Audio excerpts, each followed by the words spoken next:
पिताजी बहुत बहुत शुक्रिया, आदरणीय पिताजी। साथ में उनका साहबजादा राज पंडित और उनकी धर्मपत्नी निधिया पंडित, इनका स्वागत तो हम सदा से करते आए हैं जब भी यहाँ आते। और आज आप ये क्या, इन दोस्तों को आपने इतनी बड़ी कृपा कर दी बिन मांगे, हा? इनके दर्शन करा दिए। आपके दर्शन करके मैं कृतार्थ हूँ।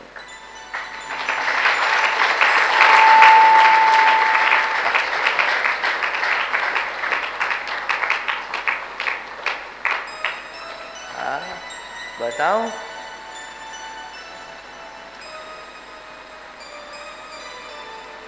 इसलिए नहीं कि आपके वेशभूषा बहुत सुंदर है, इसलिए नहीं कि आप गाते बहुत अच्छा हो,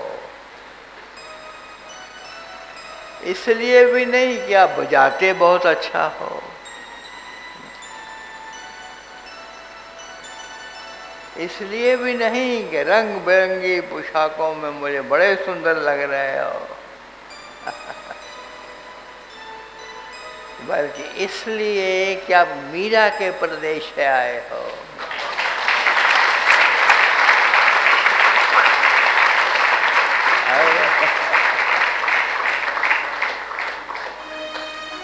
मीरा, मीरा ये नाम ही ऐसा है कि इसको लेते ही, इसको याद करते ही एक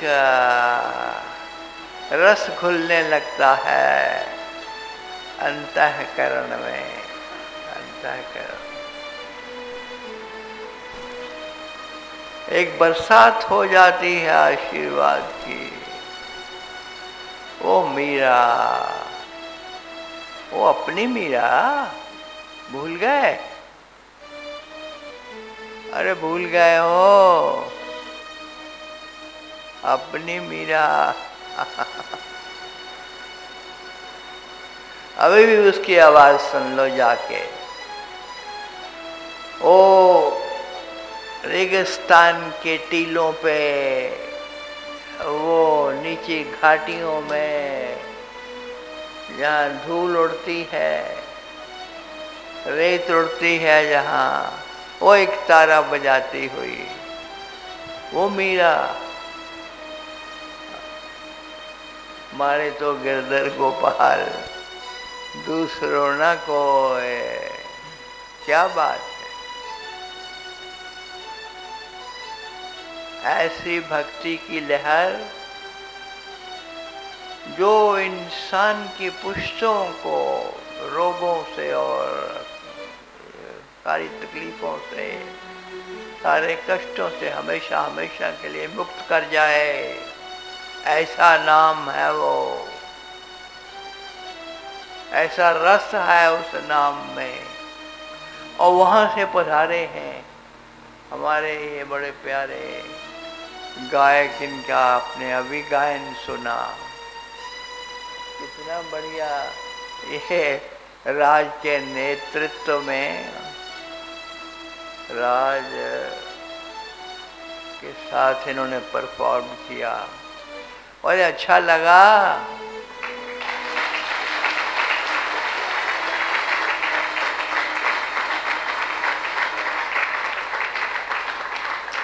क्या अच्छा लगा, प्रफुल्लता, संप्रसन्नता।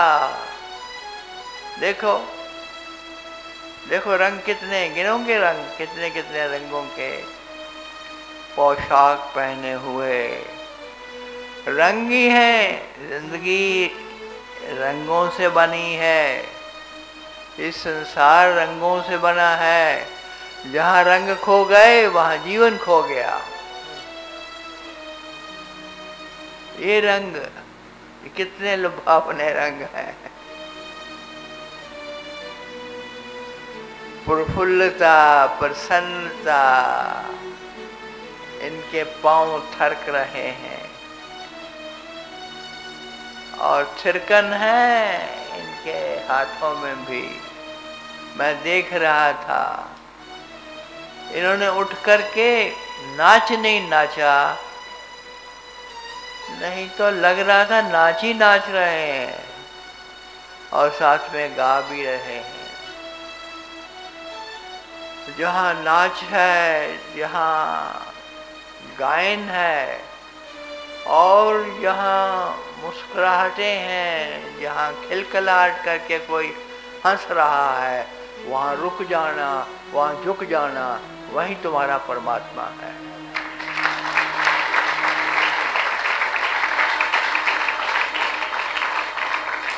तो कमाल कर दिया आज तो आपने, कमाल कर दिया। ये कहाँ छुपा के रखे थे अपने अंगूठी चश्म? अशोक जी, मैं जानता हूँ बड़े बड़े हीरे आपके पास हैं, कभी कभी आप झलक हमें भी दिखा देते हो, हम बहुत मशहूर हैं। मैं आपकी सूचना के लिए बता दूं, ये बहुत छोटा सा आश्रम है। इतने लोग जितने आप देख रहे हो, इतने ही कल बैठे थे, इतने आज 2 दिनों में बुलाए गए हैं। तो चंद लोग हैं लेकिन प्यारे लोग हैं। लेकिन ये संगीत को जानते हैं। ये यहाँ पर बहुत बहुत लोग आते रहे, गाना बजाना होता रहा, लेकिन सब उस खुदा की, उस परमात्मा की मौज में, उसी के प्रेम में ढले हुए गीत, वही गीत प्यारे हैं सबसे ज्यादा, जिनको तुम भजन कहते हो, वही गीत प्यारे हैं। जो गुरबानी में मजा है, जब वो गाया जाता है गुरबानी के शब्द, तो जो उसमें मिठास है, जो उसमें एक आनंद की वर्षा हो जाती है सुनते सुनते, वो कभी किसी बेहतर से बेहतर भी संगीत में नहीं देखने को नहीं मिलती, न सुनने को मिलती है। तो आज आपका सौभाग्य जागा है। देखो, आपके द्वार पर चले आए हैं। सीखो कुछ, समझो कुछ, पकड़ो कुछ इनसे। प्रफुल्लता, प्रसन्नता, गंभीर मत बैठो। ये जीवन गंभीर बैठने के लिए नहीं है, छोटा सा जीवन है। क्यों मूर्धनी छाई हुई है? खुश हो जाओ, उठो, खूब तालियां बजाओ।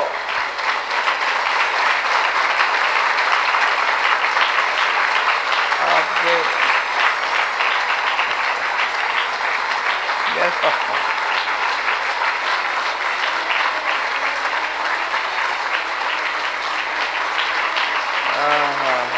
बहुत अच्छा, बहुत अच्छा।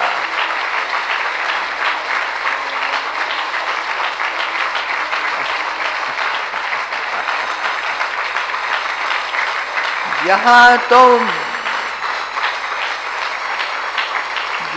तुम खिलखिलाकर हंस सकते हो। हंस कौन सकता है? चिंतित आदमी कभी नहीं हंस सकता। नाच कौन सकता है? चिंतित आदमी कभी नहीं नाच सकता। चिंता गई, हर प्रकार का फिक्र गया, हर प्रकार की सोच विचार गई। जहाँ ये सब गए, वहाँ फूटा फव्वारा, वहाँ फूटा फव्वारा नाच का।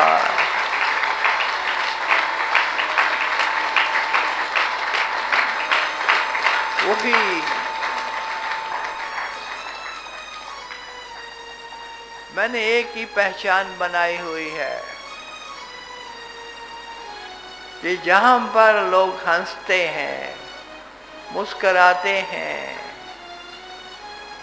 उनके पांव में थिरक है और वो झूमते हैं इधर से उधर, उधर से इधर, वहां समझना जिंदगी बसती है, वहां इंसान बसता है, वहां इंसान बसता है।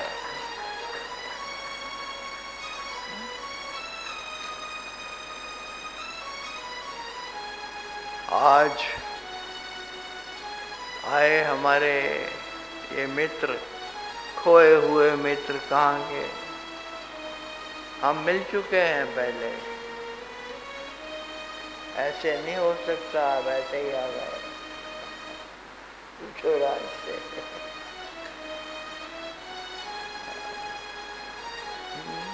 पूछो बिल्लू जी, आप कैसे बुगले भटके आ गए? बैठो बैठो बैठो। हाँ, अच्छा अशोक लेके आया होगा। हाँ,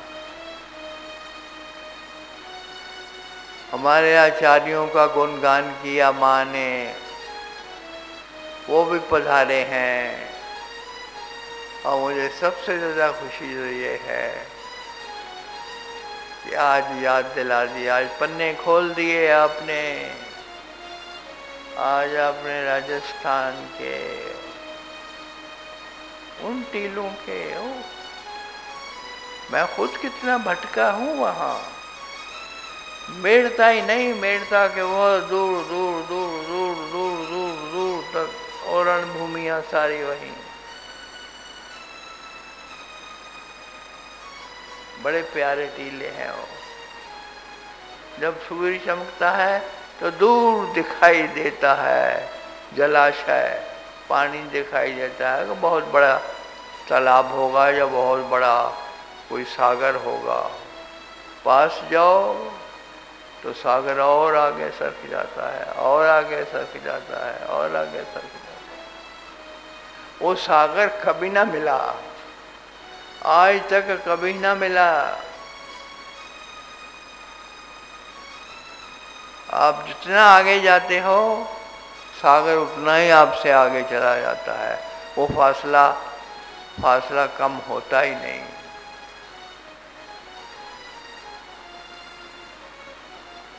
तुम्हारे और तुम्हारी इच्छाओं तृष्णाओं की पूर्ति में भी फासला उतना ही है।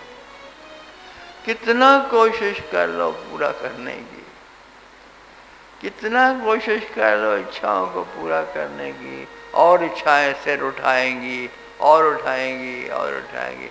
इच्छाएं कभी किसी की तृप्त नहीं हुई। वेद में कहा है तृष्णा दुष्पूर्ण है, तृष्णा दुष्पूर्ण है। शरीर मिट जाता है,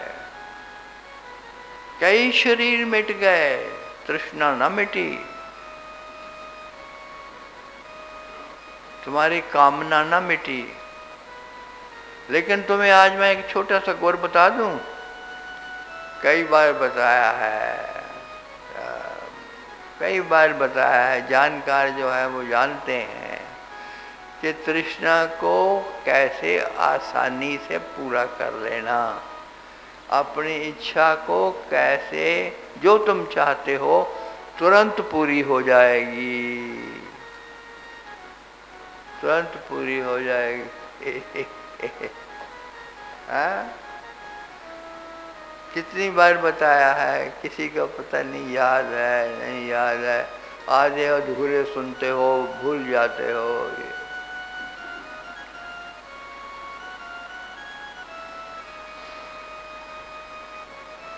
उनके साथ बात कर रहा हूँ जो सत्संग में जाते हैं, जिनका कोई सतगुरु है, कोई इष्ट है, चाहे वो तुमने वैष्णो देवी को इष्ट बनाया हुआ है, चाहे दुर्गा माँ को बनाया हुआ है, चाहे तुमने राम को, कृष्ण को, रहीम को, किसी को भी जिसको तुमने मान लिया ये परमात्मा है, पूरा का पूरा मानते हो, अपने एक एक एक एक जुज से, शरीर के भी और मन के भी और चित्त के भी उनसे मानते हो,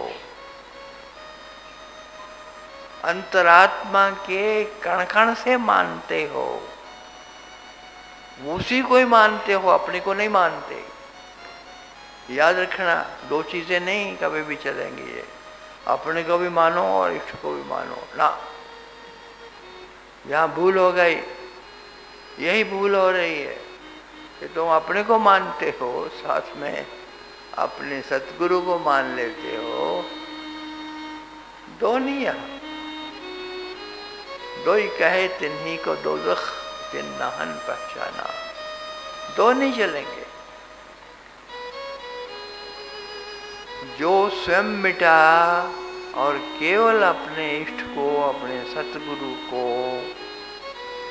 ही समझा कि यही शुरुआत है, यही अंत है, यही मेरा खुदा है, यही अल्लाह है, यही वाहेगुरु है और यही मेरा ईमान है, यही परमात्मा है, जिसने ऐसा समझा, उससे बात कर रहा हूं मैं, उसको समझा रहा हूं कि अगर तुम्हारी इच्छाएं हैं तो सब छोड़ दो। इच्छाओं के पीछे जितना दौड़ोगे उतना ही गिरोगे, उतना ही आधी अधूरी वो पूरी होंगी नहीं होंगी, चिंताएं समाप्त ना होंगी, पड़ी रहेंगी, कुछ ना होंगी।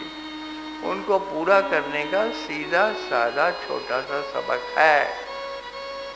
ले लो किसी सतगुरु से वो सबक इतना ही है कि चिंताओं का सर्वथा त्याग, इच्छाओं का सर्वथा त्याग, जो भी कामना करते हो तुम, जो भी तुम पूरा करना चाहते हो, तुम्हें बताया जाता है।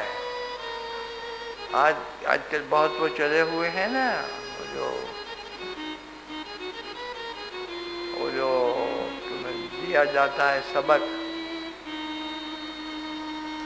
तो उन सबकों में क्या है, वो जो सबक दिए जाते हैं उनमें नए नए नए नए नए नए फार्मूले दिए जाते हैं कि तशद्दुद से चाहो तो मिलती है, कि किसी चीज को बहुत अपने अंतरतम से चाहोगे तो सारी कायनात झुक जाएगी उसको पूरा करने के लिए, होती होगी। मैं तुमसे कहता हूं कि जो भी तुम तशद्दुद से चाहते हो उसकी चाह छोड़ दो।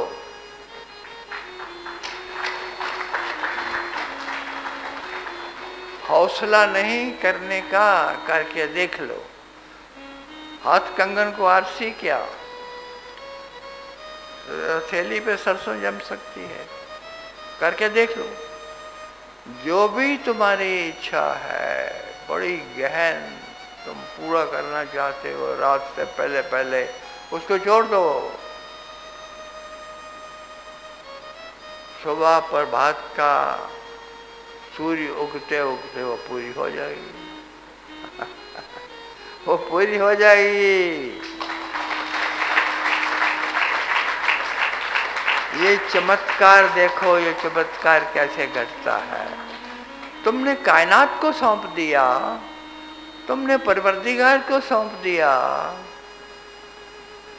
जिस कायनात को कह रहे हो को सारी कायनात झुक जाती है उसको पूरा करने के लिए। अरे उसको झुकने की जरूरत नहीं है, कायनात यहाँ भी है, बिना झुके वो तेरे पास है। तू बस उसको छोड़ दे, छोड़ने का अर्थ ये होता है कि मैंने अपनी पकड़ छोड़ दी, अब उसने पकड़ लिया। अब ये जो कामना है जो तुमने छोड़ी है, जो उसका त्याग कर दिया है, उसके हाथ में आ गई है। अब उसके हाथ में आ गई है तो उसका पूरा होना तुरंत तुरंत तुरंत संभव होगा, पूरी होगी, बिना पूरा किए जाएगी नहीं। एक तो ये है। तो तुम पूछ सकते हो कि जिनका कोई इष्ट नहीं है, कोई खुदा नहीं है, कोई परमात्मा को नहीं मानते, बहुत सी दुनिया है वो नहीं मानते, वो कहते हैं हमारा कोई नहीं, हम खुद करेंगे, हम खुद करेंगे, हम खुद करेंगे। उनके लिए भी मैं यही कहूँगा कि तमन्ना का ख्याल छोड़ दो, तमन्ना को पूरा करने का ख्याल छोड़ दो। केवल जिस जगह पहुंच करके वह पूरी होती है तमन्ना, उस पहुंच का एक निशाना बना लो कि यहाँ पहुंच करके पूरी होगी, या ये पा करके पूरी होगी। ये है आखिरी मंजिल। उस मंजिल को सामने रखो, उसको हमेशा सामने रखो। बात करते वक्त भी सामने रखो, सत्संग में जाते वक्त भी सामने रखो, आगे पीछे आगे पीछे आगे पीछे कहीं भी जाओ उसको सामने रखो। कुछ ही दिनों में वो पूरी हो जाएगी। ये दो ही रास्ते हैं तुम्हारी तमन्नाओं के पूरे करने के। बहुत संतप्त होना कि पूरा नहीं होता, जो चाहते हैं वो होता नहीं है। माँ बात कर रही थी ध्यान की कि ध्यान मत करना, वक्त आया है।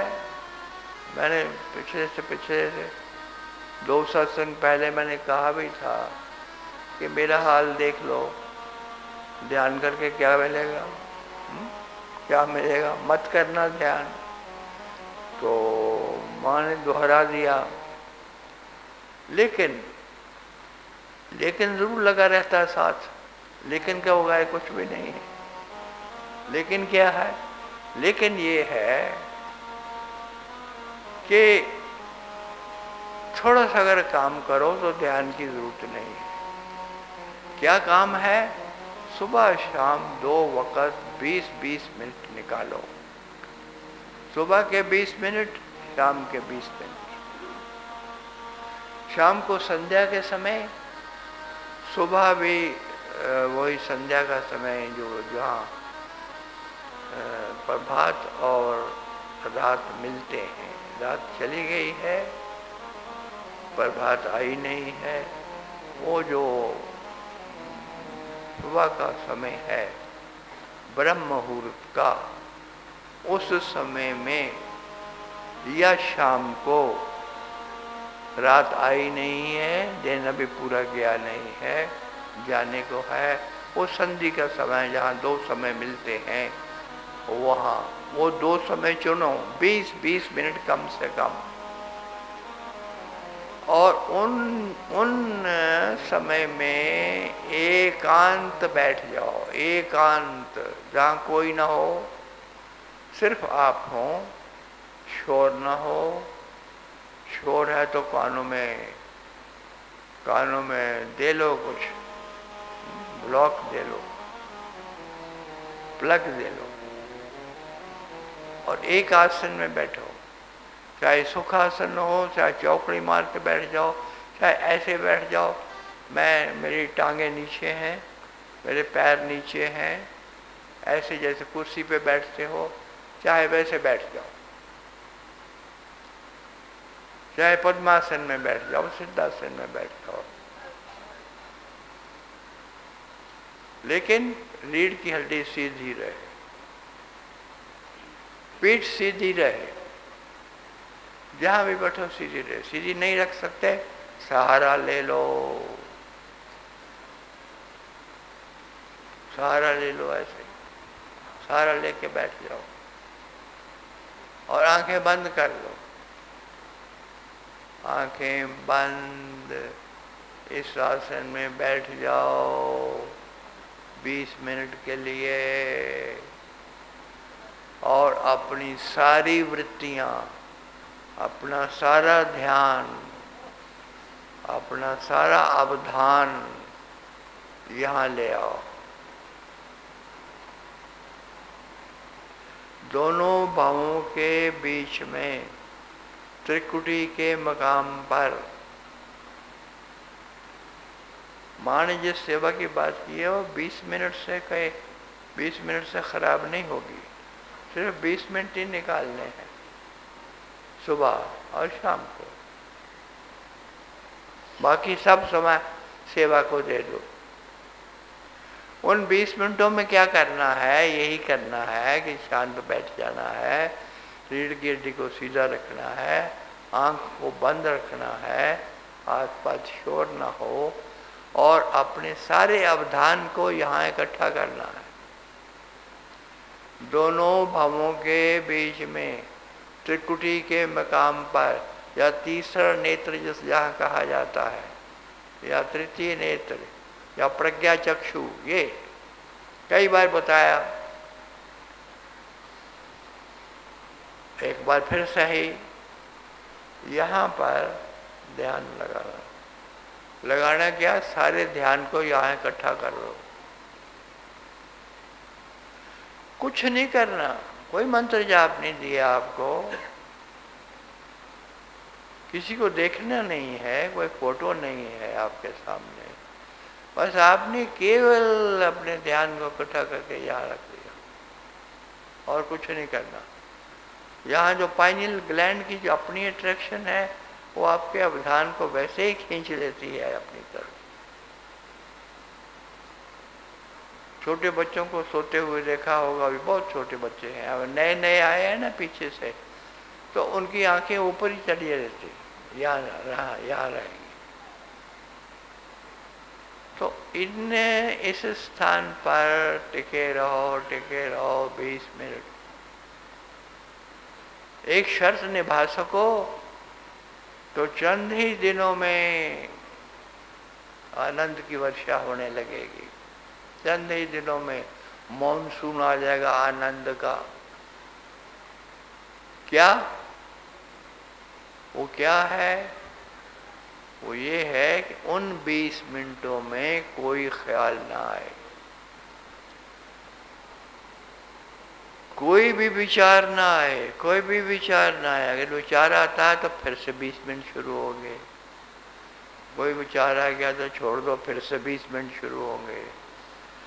20 मिनटों के लिए कोई विचार ना आए, कोई भावना न जागे, neither any thought nor any emotion, absolutely blank, totally blank, sit still, statuesque, जैसे स्टैचू होता है वैसे बैठ जाओ, रीढ़ की हड्डी को सीधा रखो 20 मिनट के लिए।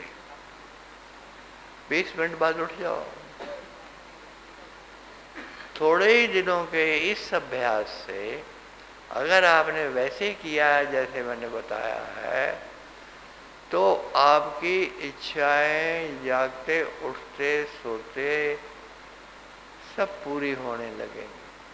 आपको पता ही नहीं लगेगा कब पूरी हो गई, सब पूरी हो जाएगी।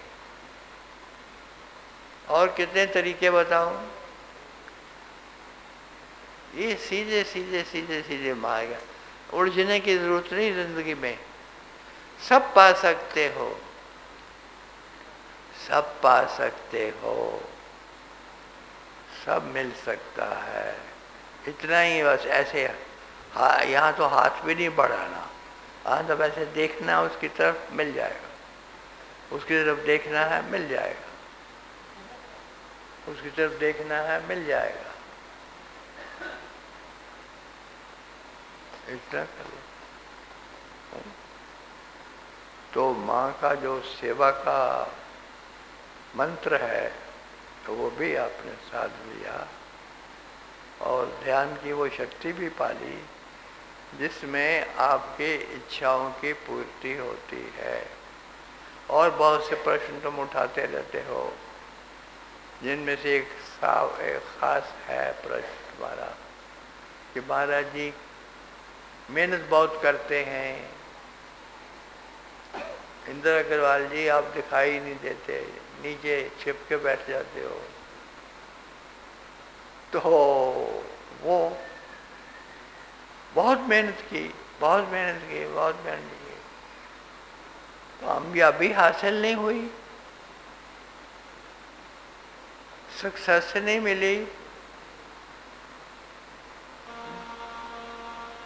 वो क्यों होता है?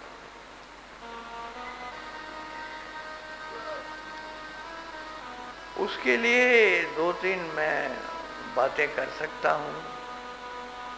हो सकता है मैं गलत हूँ, हो सकता है मेरे पूर्वज गलत हैं, हो सकता है वेद भी सारा गलत है, हो सकता है उपनिषद भी गलत है।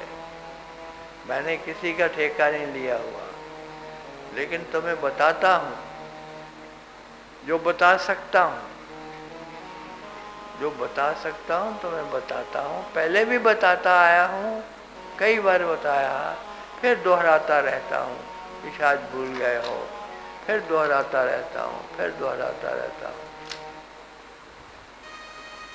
तो वो कुछ भी नहीं है, कुछ भी नहीं है।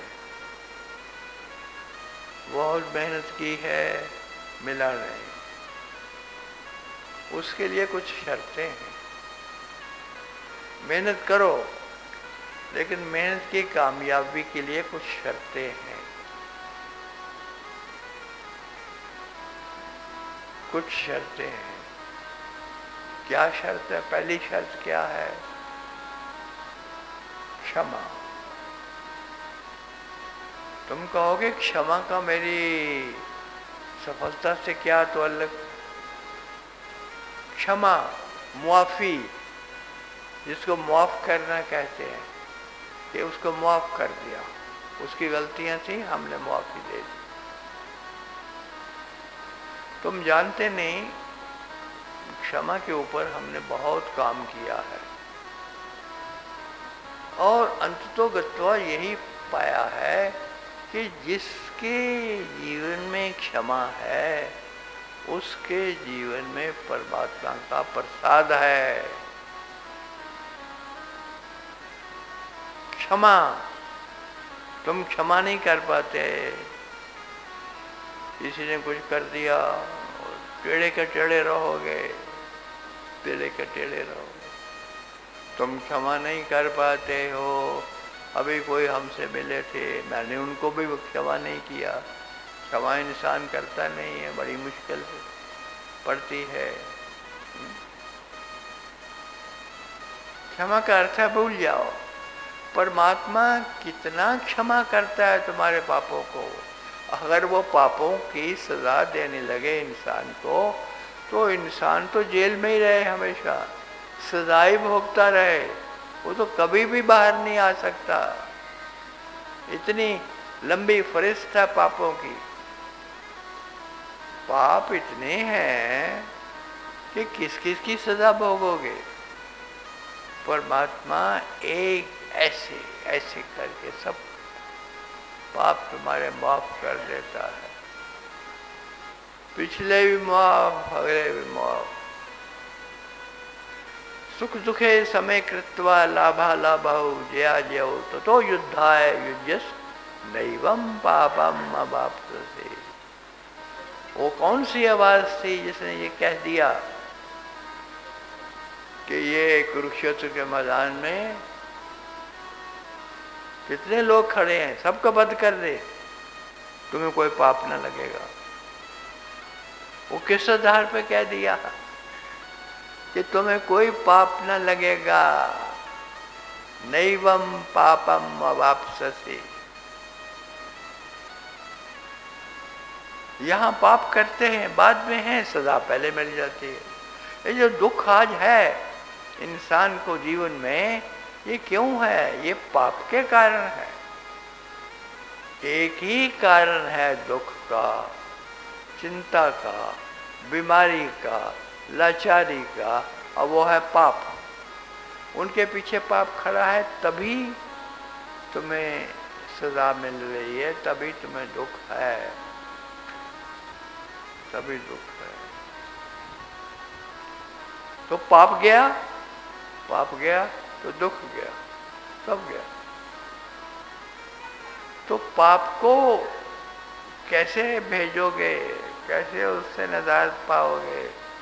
वो एक ही कर्ता पुरुष, वही पाप को नाश करता है।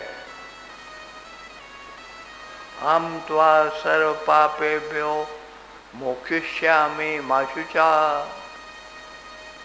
तेरे सारे पापों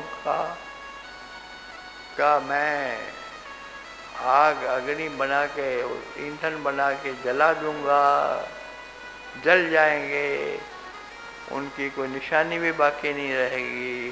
तो युद्ध कर, सबको मार दे, ये मरने वाले हैं। इतना घोर पाप, हत्या, और फिर कोई पाप न लगे, तो उसके लिए क्या कहा? सुख दुखे समय कृत्वा, कि तू ना तो सुख का सोच, ना दुख का सोच, ना लाभ का, ना हानि का, ना मुनाफे का, ना नुकसान का। इन लेखे जोखों में मत पड़। तू केवल इन सबको सम रखते हुए मेरी शरण में आ जा। माम एकम शरणम व्रज अहम त्वा सर्व पापेभ्यो मोक्षयिष्यामि मा शुचा। ये बार बार कहा गया, बार बार कहा गया, बार बार कहा गया, नहीं सुना, इंसान ने नहीं सुना। सुनने को बहुत छोटी सी बात है, छोटी सी बात। क्या है छोटी सी बात? ये है कि माम एकम शरणम व्रज, मेरी एक की शरण में आकर के तू सारी दुनिया को मार दे, तुझे कोई पाप न लगेगा। शरण मेरी होनी चाहिए। मेरी शरण होगी तो ना हथियार तेरा होगा, ना कत्ल तू करेगा। कर्ता पुरुष मैं हूँ, कर्ता पुरुष मैं हूँ, करने वाला मैं हूँ। परमात्मा कहता है मैं करूँगा, तू अपने पे क्यों ले रहा है? क्योंकि तूने अपने पे ले लिया, मैंने कत्ल किया, मैंने किया, तो तेरा पाप बन गया। मेरे होते हुए तू मैं कर रहा है, मेरे होते हुए तू अहंकार में डूबा हुआ है, तो ये तेरा बनेगा ही बनेगा, पाप तेरा बनेगा ही बनेगा। जिन लोगों को ये रहस्य हाथ में आ गया कि उसी के स्पुर्द कर दो, सब कुछ उसी के स्पुर्द कर दो,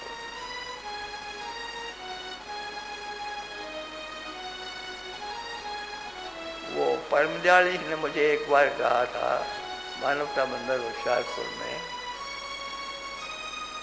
कि मैं अपने जितने भी कर्म उनको साथ ही साथ स्पुर्द करता रहता, कर्म साथ ही साथ स्पुर्द करता रहता, और नहीं कर सके तो जो कर्म किया उसी को दिया, उसी को दिया, उसी को दिया, उसी को दिया, उसी को दिया। तुम उठाओ ही ना कर्म का भार।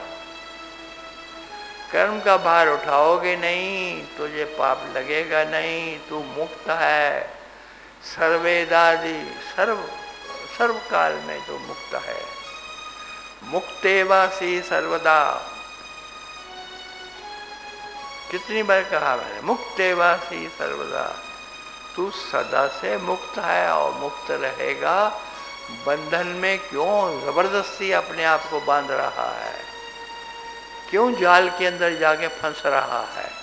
ना, मत फंसो, मत फंसो। वो है, वो बैठा है, वो बैठा है, वो बैठा है। उसकी धारणा कि वो सब करने वाला है, वही करता है, कर्ता पुरुष वो है। सारा गुरु ग्रंथ साहब इस एक बात पर आधारित है, कर्ता पुरुष, कर्ता पुरुष वो है।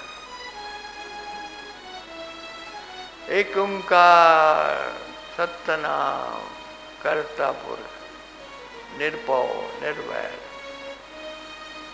अकाल मूर्त अजूनी सैभम गुर प्रसाद।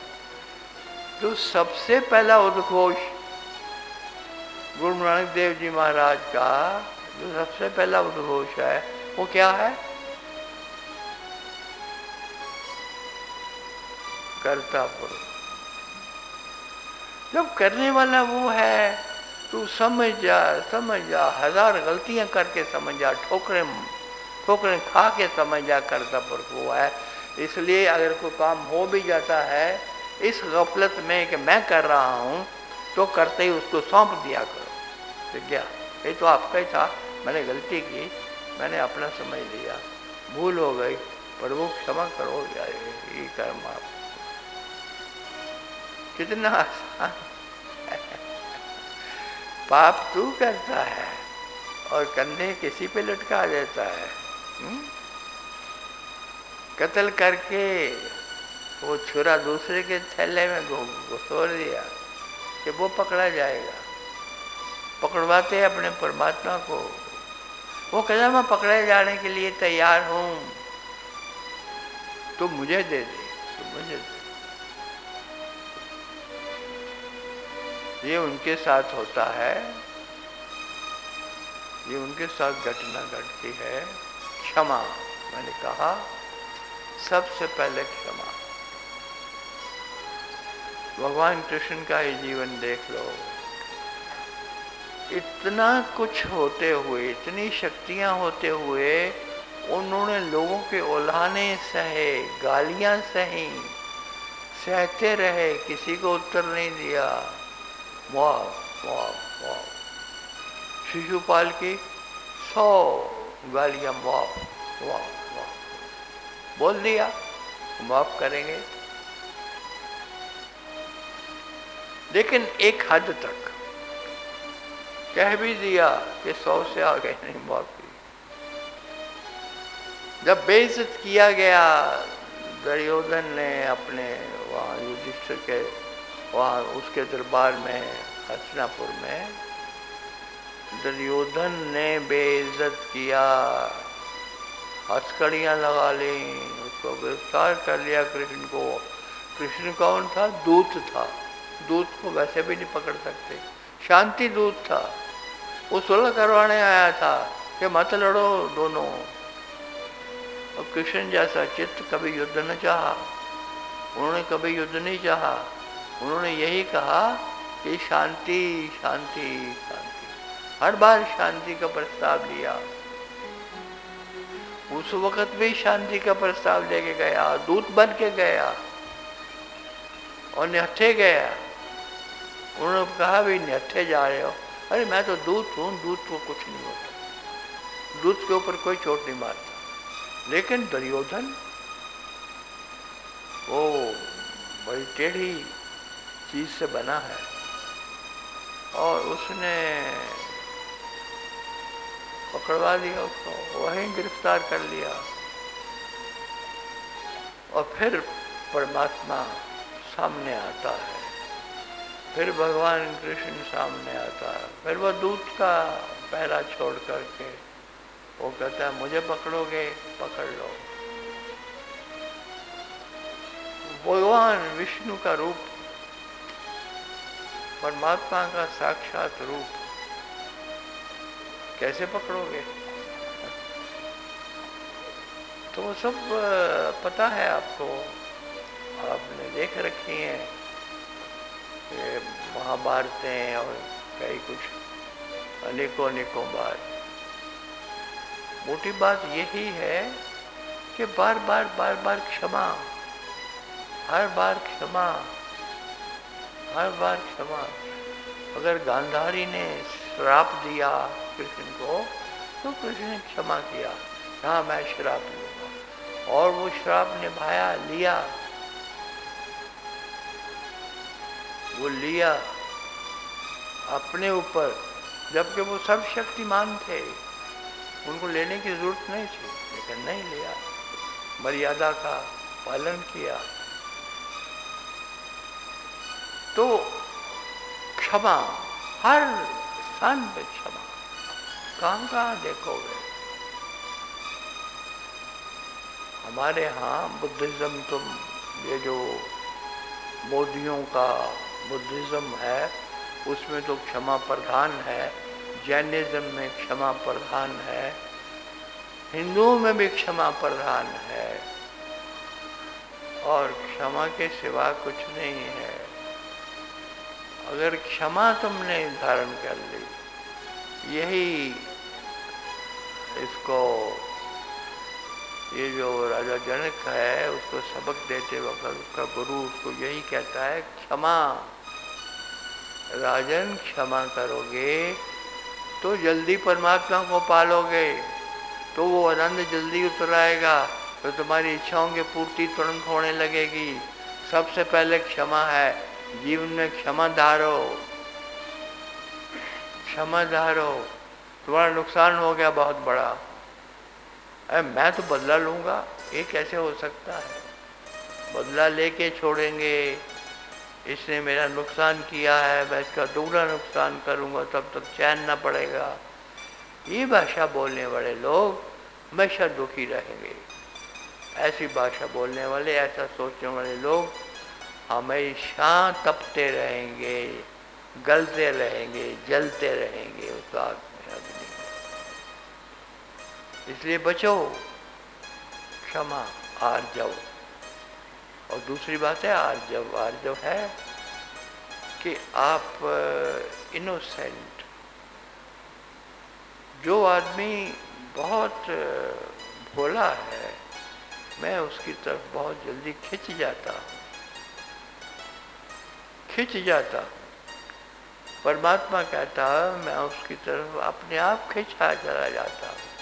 जो भोला है, भोला का अर्थ ये जो चालबाज नहीं है, जिसने गंदे काम नहीं किए, जो झूठ नहीं बोलता। मैं कल भी बोल रहा था, एक झूठ का त्याग तुमने नहीं किया तो कुछ भी नहीं किया। झूठ अहंकार के ऊपर खड़ा है, झूठ को छोड़ दो। जिन लोगों ने झूठ को छोड़ा उन लोगों को स्वर्ग नसीब हुआ। जिन लोगों ने झूठ को छोड़ा उन लोगों को नियामतें मिली। झूठ नहीं बोलना, किस लिए बोल रहे हो? इधर से आते हो बोलते हो मैं उधर से आ रहा हूँ, तुम्हें को फांसी चढ़ा रहा है। किसी ने नहीं तुम्हें मना किया, लेकिन तुम गलत बात कर रहे हो। बहुत बहुत गलत, बहुत बहुत गलत, बहुत बहुत गलत। गलत बयानी करना सख्त मना है उसको जो कहता है कि मेरे सुख कहाँ हैं, जो ढूंढ रहा है। सुख ना आएंगे, दूर चले जाते रहेंगे, जाते रहेंगे, जाते रहेंगे, जब तक ये चीजें नहीं आएंगी तुम्हारे जीवन में। वो कहा करते थे ना मेरे से, कोमल चित्त दया मन धारो, फिर परमार्थ की खोज लगाना।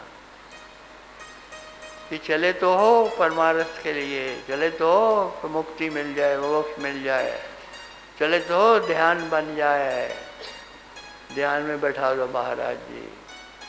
लेकिन कोमल चित्त दया मन धारो।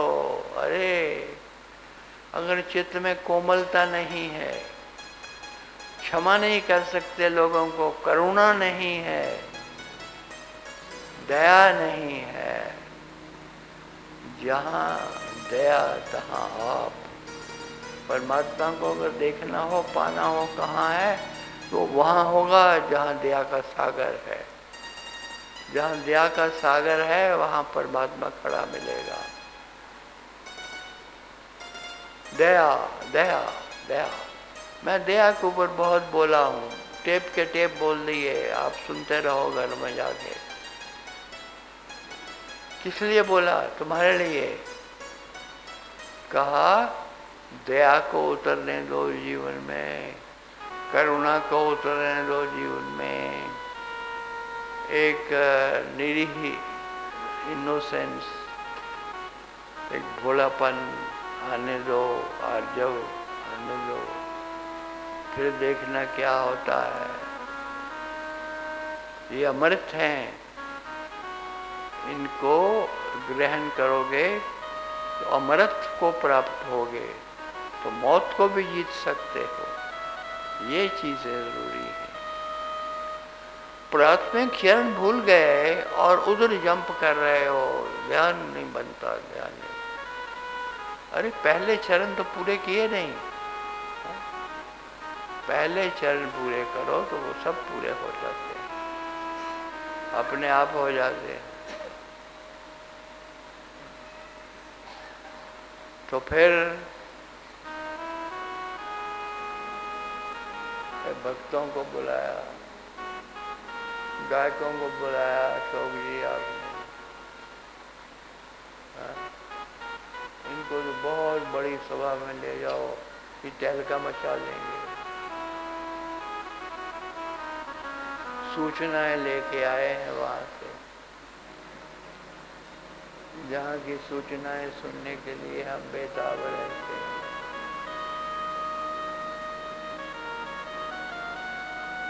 ये माँ ने सेवा की बात की थी ना, सेवा कौन कर सकता है? मीरा को देखो, माँ ने चक्कर रखो जी, माँ ने चक्कर रखो जी, चक्कर रखो, नित्य उठो, दर्शन पासो, चक्कर रखो, बाग लगा दो, नित्य उठ दर्शन पासो। वृंदावन की गगन में तेरी दासा दासी।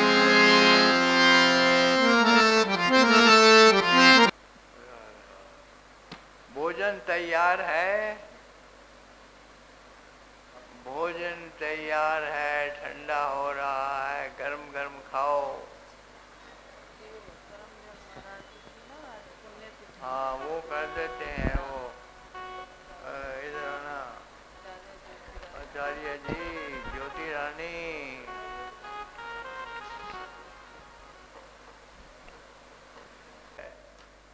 भूल गए। अरे 12 सितंबर, ये देखो, ये देखो, ये खूबसूरत नज़ारा वहाँ राजस्थान है, और ये पुण्यतिथि महाराज जी की पुण्यतिथि अनाउंस कर दो, बोल दो सबको, और सबको उसके लिए हमने जो आशीर्वाद दे ही रखा है। आपका सबका आना शुभ है, शुभ है, शुभ है।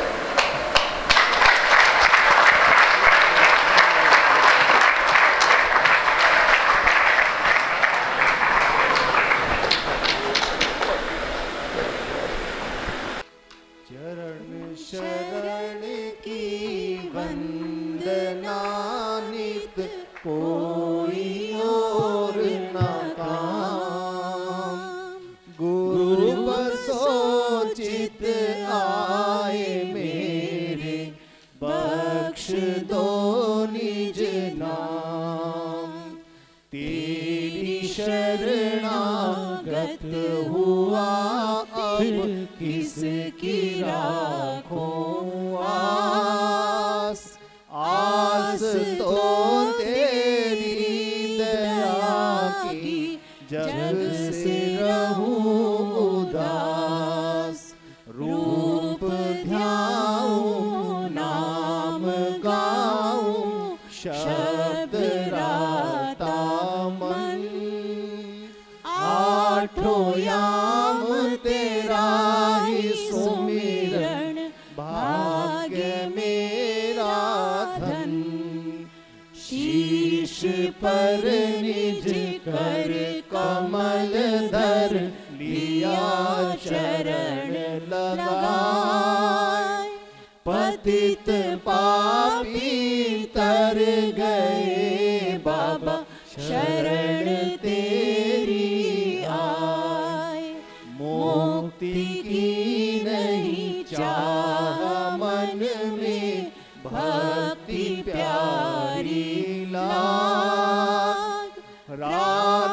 स्वामी की दया से भाग्य पूर्ण जाग।